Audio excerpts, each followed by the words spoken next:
Friends, आप सभी का एक बार फिर से स्वागत है आपका अपने यूट्यूब चैनल कोडिंग एरा में। तो जैसा कि लास्ट वीडियो में मैंने बताया था कि मैं नेक्स्ट वीडियो में आरडीएलसी बनाना बताऊंगा आपको स्टेप बाय स्टेप। तो आज मैं आरडीएलसी के बारे में बताऊंगा, आपको बताऊंगा कि आरडीएलसी किस तरीके से यूज़ किया जाता है, उसके यूज़ करने का स्टेप्स क्या है। ओके, सो ऐसे देखा जाए तो आरडीएलसी एक काफ़ी डीप पॉइंट है, डीप चैप्टर है, लेकिन मैं यहाँ पे बेसिक बताऊँगा। सबसे पहले ये बताऊँगा कि आरडीएलसी आप यूज कैसे करेंगे और इसके अंदर डेटा कैसे हम पॉपुलेट करेंगे। ओके, तो लास्ट वीडियो में मैंने बताया था कि एक्सेल में डेटा आपको अगर एक्सपोर्ट करना हो एमवीसी के अंदर तो वो आप कैसे करेंगे। तो वो था एक्सपोर्ट टू एक्सेल। तो अगर आपने वो वीडियो नहीं देखा है तो आप पहले उसको देख सकते हैं। तो उसका लिंक मैं डिस्क्रिप्शन में दे दूंगा, तो आप वहाँ से जा करके देख सकते हैं और आई बटन के थ्रू भी आप जा सकते हैं। ओके, तो चलिए हम इस पॉइंट को स्टार्ट करते हैं, आरडीएलसी वाले चैप्टर को स्टार्ट करते हैं और हम देखते हैं कि आरडीएलसी में डेटा कैसे हम शो करा सकते हैं थ्रू एसक्यूएल स्टोर प्रोसीजर। हम एसक्यूएल स्टोर प्रोसीजर का यूज करेंगे, रिपोर्ट व्यूअर का यूज करेंगे और डेटा को पॉपुलेट करेंगे आरडीएलसी में। ओके, सो अगर जिन लोगों को पता नहीं है उनको मैं बता दूं कि आरडीएलसी का जो यूज होता है वो डेटा को शो करने के लिए होता है। बेसिकली आरडीएलसी का यूज रिपोर्टिंग पर्पज से होता है। जब हमें कोई रिपोर्ट दिखाना होता है तो हम आरडीएलसी का यूज़ करते हैं। आरडीएलसी में हम अपने रिक्वायरमेंट के हिसाब से डिज़ाइन क्रिएट कर सकते हैं, टेबल बना सकते हैं, टेक्स्ट बॉक्स ले सकते हैं, इमेजेस दिखा सकते हैं और जिस फॉर्मेट में हमें डेटा दिखाना है उस फॉर्मेट में हम वहाँ पे डेटा क्रिएट कर सकते हैं, डिजाइन क्रिएट कर सकते हैं और उसमें अपना डेटा पॉपुलेट कर सकते हैं। उसमें हम ग्रुपिंग भी लगा सकते हैं। अगर किसी टेबल के वैल्यू को दिखाना हो जिसमें हमें पता ना हो कि टेबल के अंदर टोटल कितने रोज हैं, तो वो हम ग्रुपिंग के थ्रू वहाँ पे करेंगे। ओके, तो चलिए सबसे पहले मैं एक बटन ले लेता हूँ यहाँ पे। तो लास्ट बटन मैंने लिया था एक्सपोर्ट टू एक्सेल, तो अभी मैं लूँगा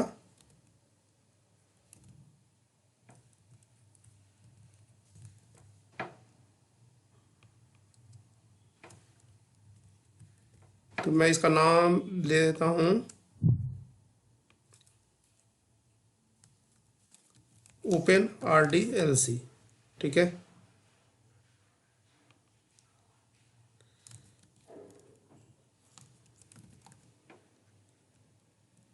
ओके, तो ये मैंने ले लिया। तो बेसिकली हम करेंगे क्या कि ये मैंने बटन लिया है, तो जब हम इस बटन पे क्लिक करेंगे तो हमारे पास एक आरडीएलसी ओपन होगा। ओके, और आरडीएलसी के अंदर हम टेबल को दिखाएंगे, टेबल के वैल्यू को दिखाएंगे जो मैंने एक्सपोर्ट टू एक्सेल में दिखाया है। Okay, so export to Excel में जो कॉलम्स आ रहे हैं उसे मैं आरडीएलसी में दिखाऊंगा। आरडीएलसी के थ्रू आप डेटा को एक्सेल में भी निकाल सकते हैं, पीडीएफ में निकाल सकते हैं, वर्ड में निकाल सकते हैं, वो मैं आगे बताऊंगा। आप वीडियो के साथ बने रहिए। ओके, तो चलिए मैं एक आरडीएलसी पे रिपोर्ट ओपन करने के लिए मैं एक फॉर्म ऐड कर लेता हूँ। ओके, तो आपको जाना है फॉर्म एंड मैंने ले लिया और मैं इसका नाम दे देता हूँ ओपन आरडीएलसी। ओके, ओपन आरडीएलसी मैं दे देता हूँ प्रिंट आरडीएलसी, प्रिंट आरडीएलसी। ठीक है जी,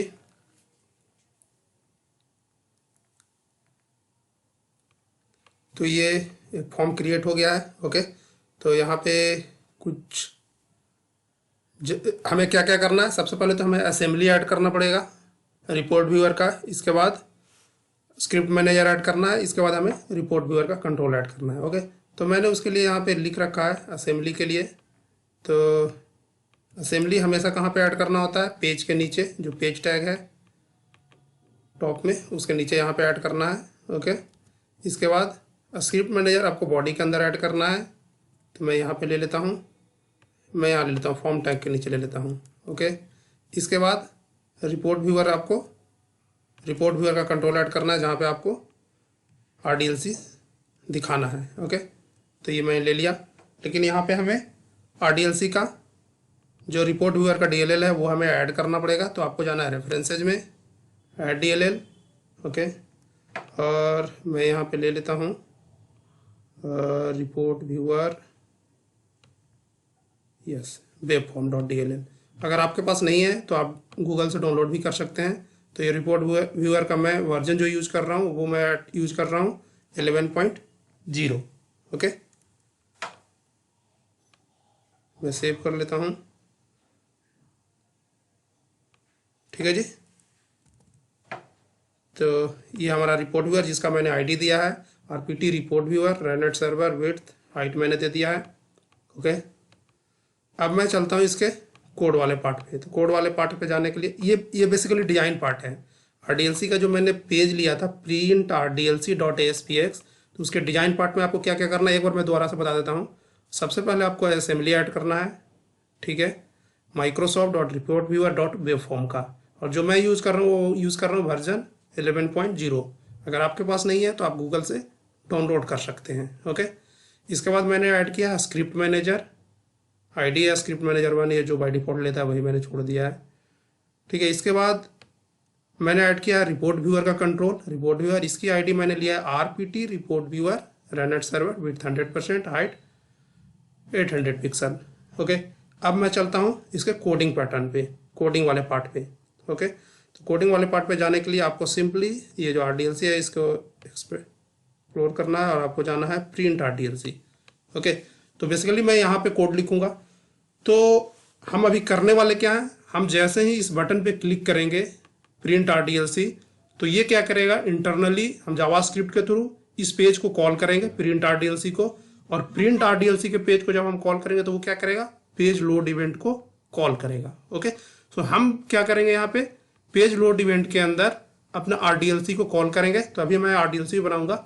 सो आरडीएलसी को कॉल करेंगे और आरडीएलसी में डेटा सोर्स और सारी चीज़ों को यहाँ पे हम बाइंड करेंगे। डेटा टेबल के थ्रू हम उसमें डेटा प्रोवाइड करेंगे आरडीएलसी में जो हमें प्रिंट होकर के मिलेगा।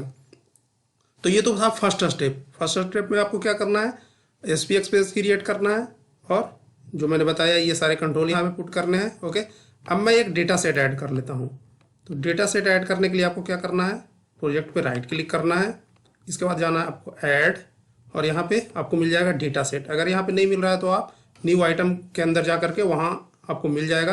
आप न्यू आइटम में जाएंगे तो यहाँ भी आप डेटा सेट देख पाएंगे। ओके, तो ये देखिए यहाँ पे डेटा के अंदर डेटा सेट मिल रहा है।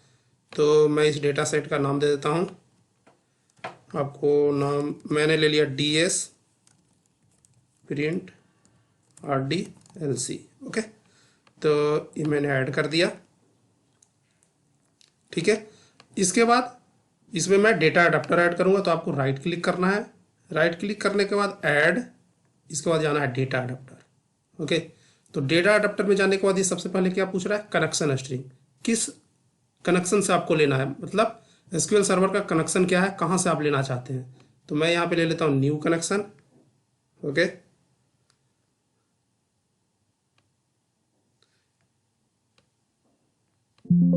मैं सबसे पहले क्लोज करता हूँ, आपको दिखाता हूँ। कनेक्शन स्ट्रिंग के लिए आपको क्या करना पड़ेगा, यहाँ पे मैंने ये कनेक्शन ले रखा है तो मैं इसी कनेक्शन का यूज़ कर लेता हूँ। मैं इसको कॉपी कर लेता हूँ और आप चाहें तो डायरेक्ट यहाँ पे कनेक्शन स्ट्रिंग भी लिख सकते हैं और वो जब आप लिख देंगे तो वो डायरेक्ट उसी को पिक कर लेगा, लेकिन अभी मैं वहाँ से करके दिखाता हूँ।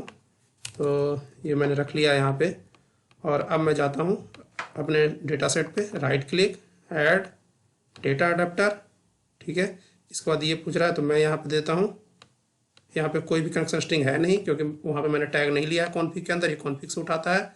तो मैं यहाँ पे ले लेता हूँ न्यू। तो सबसे पहले ये पूछ रहा है सर्वर नेम। ओके, तो सर्वर नेम में आपको क्या देना है, आपको देना है अपना डेटा सोर्स का जो कनेक्शन स्ट्रिंग के अंदर हम लेते हैं। Okay, so basically SQL server का जो सर्वर का नाम है वो आपको देना है यहाँ पे। ओके, तो यहाँ पे मैं ले लेता हूँ सर्वर नेम और मैं अभी जाऊँगा एसक्यूएल ऑथेंटिकेशन से। ओके, सो यूजर नेम मैं ले लेता हूँ SA और SA का मैं यहाँ पे पासवर्ड ले लेता हूँ। ओके, इसके बाद डेटाबेस। तो डेटाबेस मैं कौन सा यूज़ कर रहा था, मैं यूज़ कर रहा था एम्प्लॉई DB। ओके, तो मैं यहाँ पे डेटाबेस सिलेक्ट करता हूँ तो ये आ गया एम्प्लॉई DB। सारे डेटाबेस आ चुके हैं तो मैं ले रहा हूँ एम्प्लॉई DB। ठीक है, इसके बाद मैं कर देता हूँ ओके। ओके करने के साथ ही ये कनेक्शन क्रिएट कर दिया। तो इसके बाद नेक्स्ट आपको क्रिएट करना है, क्लिक, कनेक्शन का नाम मैं यही रहने देता हूँ। इसके बाद फिर से नेक्स्ट करता हूँ। अब ये पूछ रहा है कि आपको करना क्या है, SQL स्टेटमेंट लिख करके डेटा को पिक करना है। आप डायरेक्ट सेलेक्ट स्टेटमेंट यहीं पे भी लिख सकते हैं या क्रिएट न्यू प्रोसीजर, क्या आप नया प्रोसीजर क्रिएट करना चाहते हैं या use existing procedure.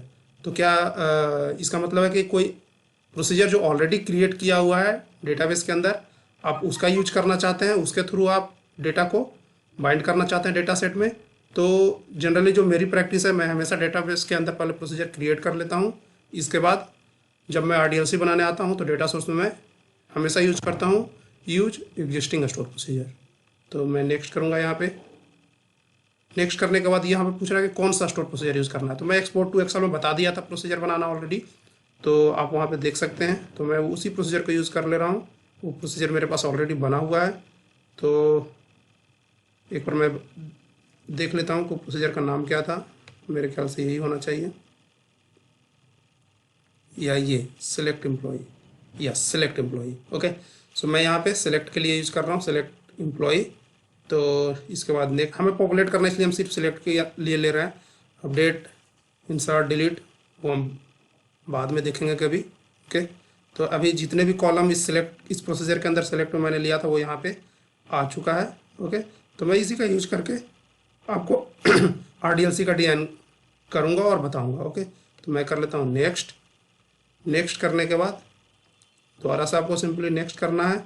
Okay, finish. तो आप देखेंगे जितने भी कॉलम थे वो यहाँ डेटा सेट के अंदर आ चुका है। ओके, आपको इसको सेव करना है। तो हमारा डेटा सेट क्रिएट हो चुका है।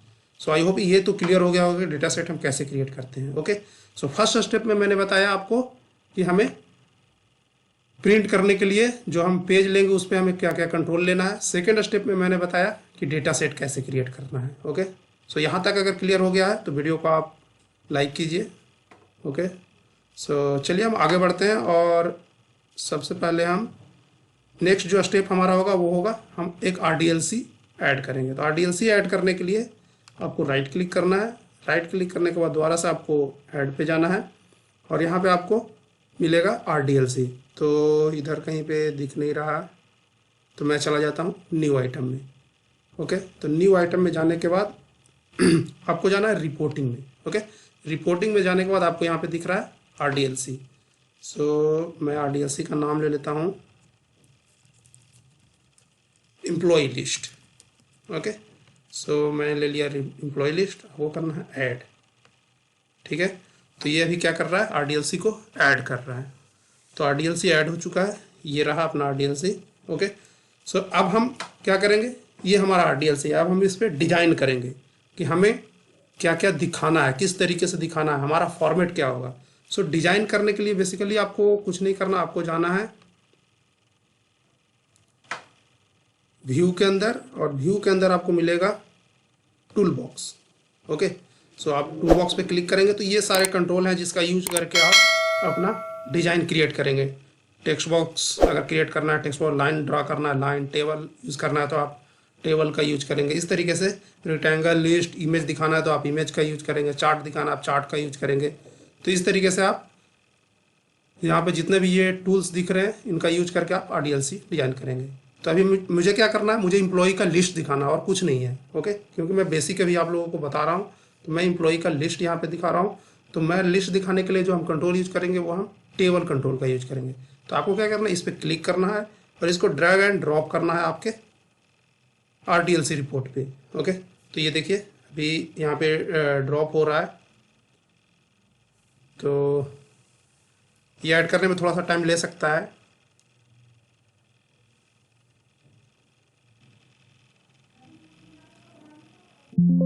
ओके, तो ये हमसे पूछ रहा है कि डेटा सेट का आप नाम क्या देना चाहते हैं।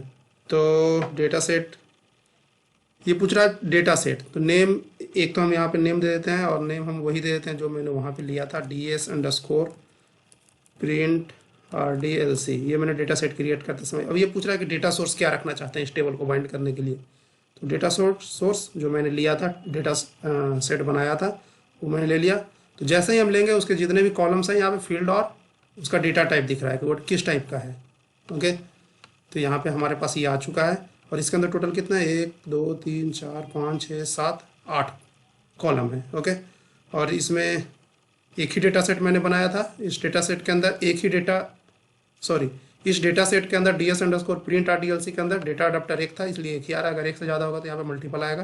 तो आप एक डेटा सेट के अंदर मल्टीपल डेटा अडाप्टर भी क्रिएट कर सकते हैं। ओके, तो यहाँ पे एक ही डेटा अडाप्टर था तो वही आ रहा है। ओके, तो मैं यहाँ पे कर लेता हूँ ओके। ओके करने के साथ ही हमारा टेबल क्रिएट हो चुका। ओके, तो हमें क्या क्या प्रिंट करना था, तो मैं डेटा सेट में चला जाता हूँ। अब देखें यहाँ पे हमें employee code, employee name, employee address, city, state, pin code, date of joining and date of birth print करना है।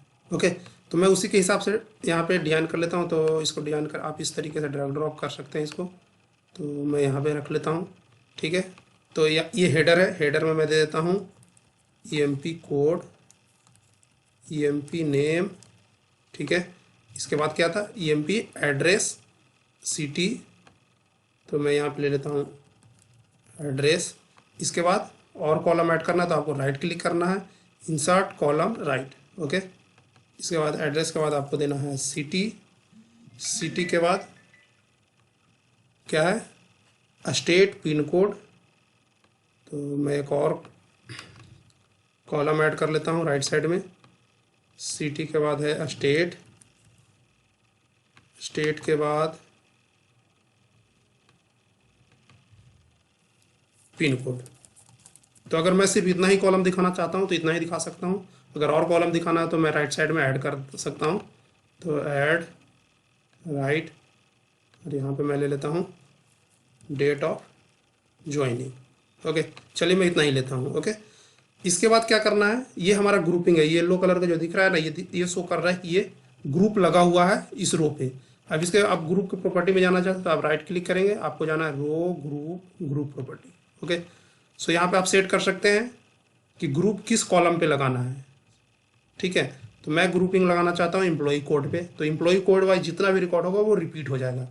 तो ओके कर दिया। ओके, इसके बाद मैं इसमें कॉलम का वैल्यू पुट करूंगा। अभी क्या था, ये हेडर है से, ठीक है, उसके अंदर ये हेडर दिखेगा। जब भी टेबल हम बनाते हैं तो उसमें क्या होता है, हेडर और बॉडी होता है। तो ये हेडर है, बॉडी मैं यहाँ पे दे रहा हूँ।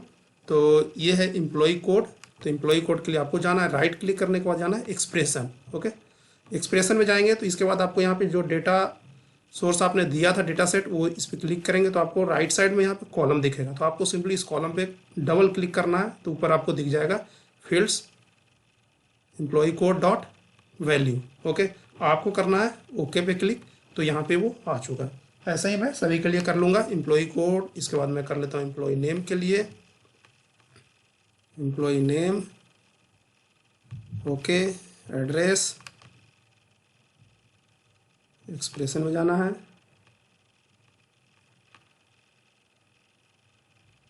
एड्रेस के बाद आपको जाना है सिटी,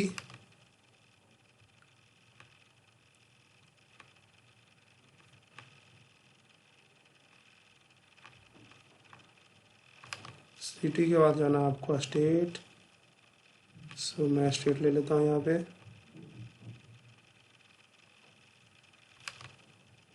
इसके बाद जाना है एक्सप्रेशन, पिन कोड, और पिन कोड के बाद डेट ऑफ ज्वाइनिंग। मैं यहाँ गया, मैं ले लेता हूँ डेट ऑफ ज्वाइनिंग। ओके, तो ये हमारा क्या है, RDLC क्रिएट हो चुका है, डिजाइन क्रिएट हुआ है अभी। ठीक है, सो RDLC का ये डिजाइन क्रिएट हो चुका। हमने क्या क्या किया अभी, जहाँ पे प्रिंट करना है, जिस पेज पे हमें इस RDLC को कॉल करना है वो हमने क्रिएट कर लिया, RDLC print डॉट ASPX। इसके बाद हमने डेटा सेट क्रिएट किया DS_print RDLC। इसके बाद हमने RDLC लिया एम्प्लॉय लिस्ट, जिसका नाम है एम्प्लॉय लिस्ट, और इसमें हमने एक टेबल लेकर के उसके अंदर हमने डिजाइन कर लिया। ओके, अब हमें सिंपली क्या करना है, इस RDLC को कॉल करना है बटन के क्लिक पे। सो बटन के क्लिक पे हम क्या करेंगे, इस पेज को कॉल करेंगे प्रिंट RDLC को, और प्रिंट RDLC के अंदर हम अपना RDLC को कॉल करेंगे। तो मैं यहाँ पे ले लेता हूँ इफ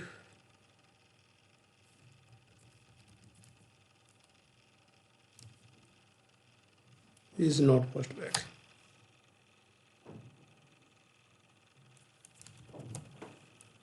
ओके, तो चलिए यहाँ पे मैंने कोड कर रखा था, तो सबसे पहले मैं क्या करता हूँ, इस कोड को यहाँ पे पेस्ट कर देता हूँ। ओके, सो डैट मैं थोड़ा जल्दी समझा सकूँ आपको, अदरवाइज कोड लिखना पड़ेगा। ठीक है,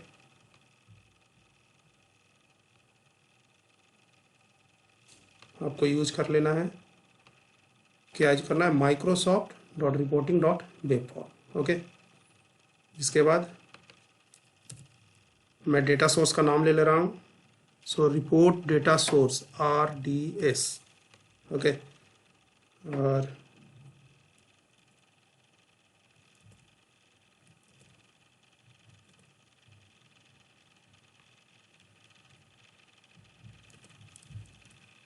अभी मैं इसको क्लियर करूँगा कि है क्या।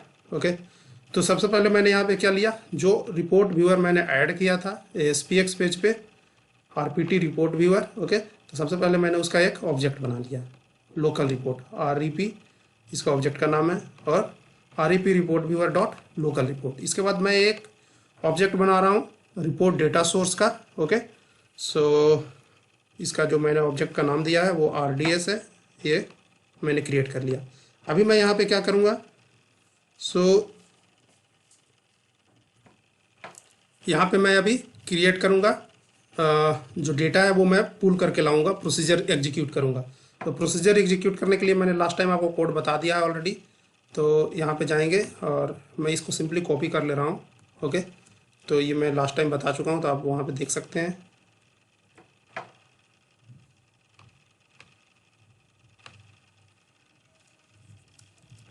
ओके, तो ये SQL कनेक्शन का यूज कर रहा हूँ, तो मैं इसका जो भी यहाँ पे नेम स्पेस है वो मैं ऐड कर देता हूँ। ठीक है, इसके बाद SQL कमांड, मैं ये ले लेता हूँ, जो ऑब्जेक्ट्स हैं वो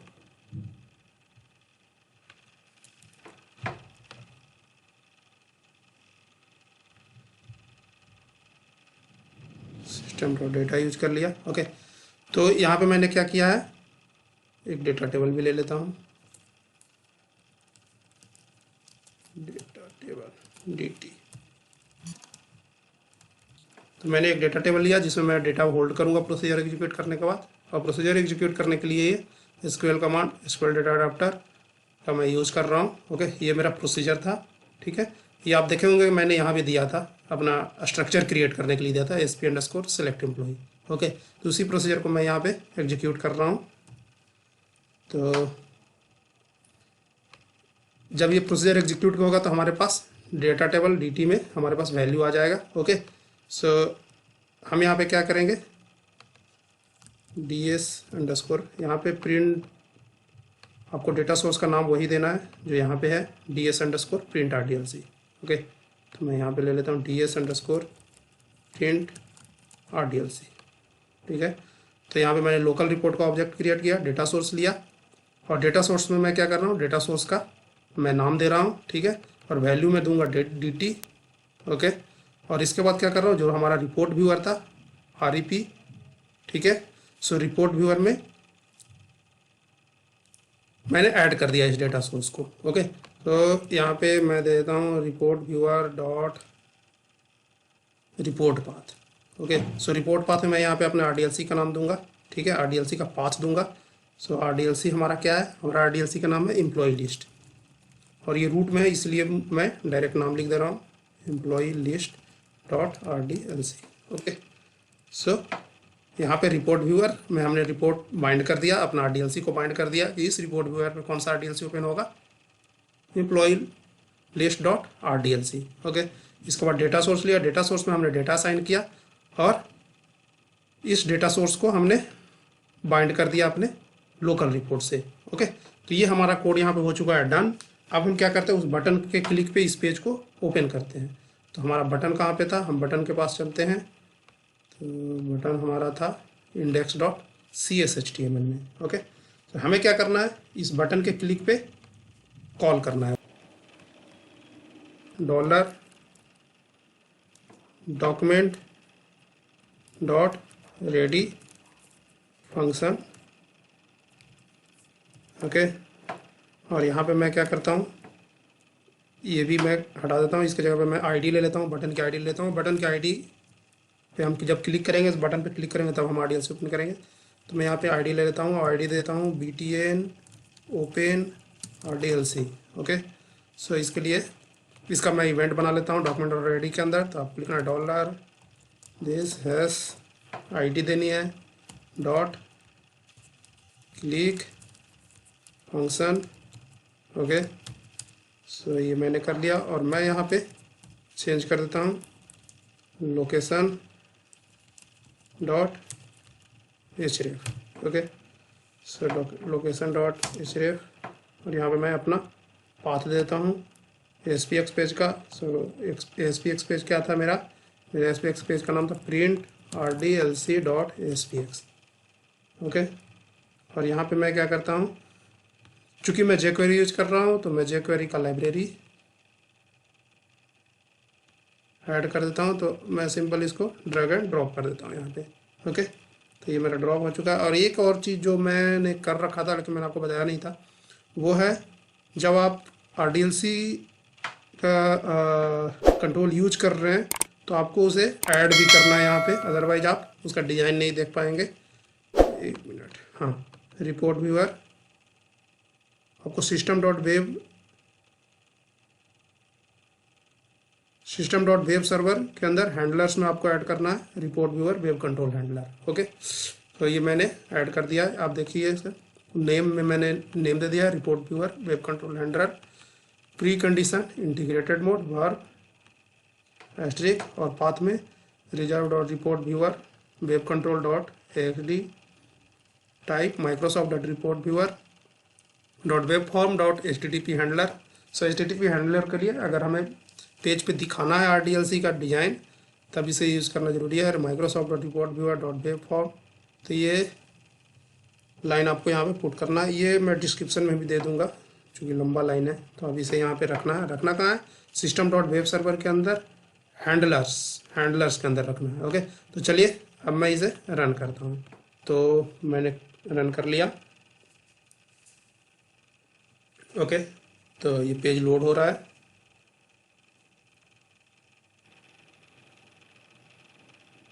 ओके, तो ये दो बटन यहाँ पे क्रिएट हो चुका है। एक तो पहला बटन था जो एक्सपोर्ट टू एक्सेल, जो लास्ट वीडियो में मैंने बताया था, और यहाँ पे मैंने अभी ऐड किया ओपन RDLC। तो मैं इस पर क्लिक करता हूँ ओपन RDLC पे क्लिक किया तो देखिए पेज हमारा चेंज हो रहा है। तो हमें किस पेज पे लेकर के जाएगा, हमें लेकर के जाएगा प्रिंट rdlc.aspx पे, और उसके लोड पे हमने सारा कोड लिख रखा है, अपना RDLC बनाया है। RDLC के अंदर हम डेटा सोर्स डाल रहे हैं। तो ये देखिए हमारा RDLC यहाँ पे प्रिंट हो चुका है। हमने क्या क्या लिया था, हमने लिया था employee code, employee name, address, city, state, pin code and date of joining. तो इस डेटा को अगर आप फॉर्मेट करना है इस डेट को तो वो भी आप यहाँ पे कर सकते हैं, चाहे तो आप प्रोसीजर के अंदर भी कर सकते हैं। ओके, तो यहाँ पे सर्च के लिए दिया हुआ है, और इसके अंदर आपको दिखेगा कि आपको एक्सेल में चाहिए तो एक्सेल में आप निकाल सकते हैं, PDF में चाहिए तो PDF में, वर्ड में चाहिए तो वर्ड में। तो यहाँ पर मैंने PDF पे क्लिक किया तो जो हमारा जो ये डेटा दिख रहा था अभी, ये हमें PDF में दिख जाएगा यहाँ पे। सो मैं इसे सेव कर लेता हूँ, और सेव करने के बाद जब मैं इसे ओपन किया तो देखिए जो हमारा डेटा था वो हमारे PDF में आ चुका है, PDF फॉर्मेट में यहाँ पे दिख चुका है। तो इसका डिज़ाइन आप अपने हिसाब से क्रिएट कर सकते हैं, जिस तरीके का डिज़ाइन चाहिए आप कंट्रोल का यूज करके कर सकते हैं। तो नेक्स्ट वीडियो में अगर आपको लगता है कि मैं थोड़ा डिज़ाइन के बारे में आप लोगों को बताऊँ तो आप कमेंट कीजिए, और इस वीडियो से रिलेटेड अगर किसी को कोई क्वेरी है, कोई कन्फ्यूज़न है तो वो मुझे कमेंट करके पूछ सकते हैं, मैं उसका जवाब देने की कोशिश करूँगा। ओके, तो आई होप आप लोगों को क्लियर हो गया होगा कि MVC के अंदर RDLC रिपोर्ट कैसे प्रिंट किया जाता है। ओके, तो अगर वीडियो अच्छा लगा हो तो आप चैनल को सब्सक्राइब कीजिए, वीडियो को लाइक एंड शेयर कीजिए। धन्यवाद।